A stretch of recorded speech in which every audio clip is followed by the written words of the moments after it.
Okay, so you've absolutely nailed your hair removal technique, right? But then comes the aftermath care. For a lot of people who really know their skincare, the big question isn't if you moisturize, but, well, how?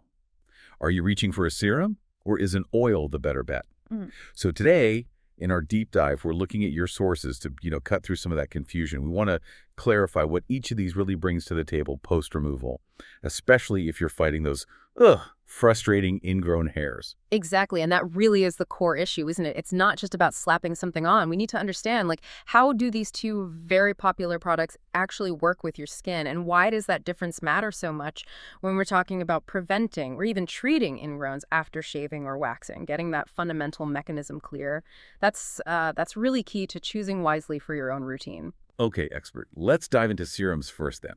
Your research often calls them lightweight, water-based powerhouses. Hmm. What do the sources really tell us about how that specific composition lets them, get in so deep, especially thinking about post-hair removal issues, like those ingrowns? Well, what's really interesting is their sort of molecular agility, you could say. The materials we looked at showed these concentrated formulas are basically engineered to deliver active ingredients deep down. They can potentially dislodge hairs before they even have a chance to become ingrown. So we're talking targeted exfoliation here, often using things like, say, salicylic acid or glycolic acid to gently clear out pores. And they often pair that with soothing stuff too, like aloe or chamomile, applied right where the problem tends to start. That deeper penetration means they're actively working to stop new bumps from forming in the first place. Right, okay. So serums are digging deep, working proactively almost. So where do oils fit in that? What's their contrasting role in this whole post-removal puzzle? Oils take a pretty different approach. They mostly operate right on the skin surface. They form what scientists call an occlusive layer. Think of it like a fine shield. It actively stops your skin's own moisture from just evaporating away. That's transepidermal water loss. Now, they don't exfoliate like serums do, not in that active way, but certain oils, think jojoba, grapeseed, maybe tea tree, they offer really fantastic anti-inflammatory and antibacterial benefits. So they're great for calming irritation and just supporting your skin's natural barrier after the stress of, ripping hair out. That distinction feels really important. So if serums are maybe the go-to for preventing ingrowns through exfoliation, does that push oils into a secondary role? Or do the sources point to times when an oil might actually be the better choice right after hair removal, maybe for a different reason? That's a great question. And what seems clear is this.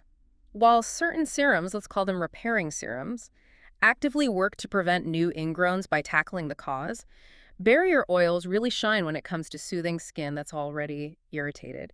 And maintaining that healthy skin barrier, they aren't directly stopping the hair from getting trapped, no, but they are reducing the redness, the discomfort, if it does happen. So they play this really vital complementary role in just overall skin health after removal, keeping skin soft, supple, which actually in itself makes future ingrowns less likely because the skin isn't dry or stiff. Okay, so it's not really an either situation then. It sounds like they both have strong but different jobs. So let's bring it back to you, the listener. What does this all mean for your specific post-hair removal routine? Mhm. If we pull this all together, the research seems to consistently suggest that for the best results, maximum moisture, and top-tier ingrown control, the real power is actually in using both. Precisely. For that really smooth, calm skin you're after post-removal, the sources consistently point towards this effective 1-2 punch strategy. First, cleanse your skin properly. Then apply your targeted serum, that's for your deep action, your prevention step. And then you seal it all in with a protective, soothing oil. It really is getting the best of both worlds, isn't it? You get that deep hydration and the active treatment from the serum, and then it's locked in, complemented by the oil's protective, barrier-supporting goodness. Layering them like that cleanse serum, then oil is especially powerful when your skin is feeling most vulnerable. So thinking about your own routine right now, Hmm. what simple tweak based on this might actually transform your experience? Yeah. Maybe consider how combining these two strategically could make the biggest difference in that quest for calm, clear skin. What's maybe the one thing you'll try first after your next shave or wax? Something to think about.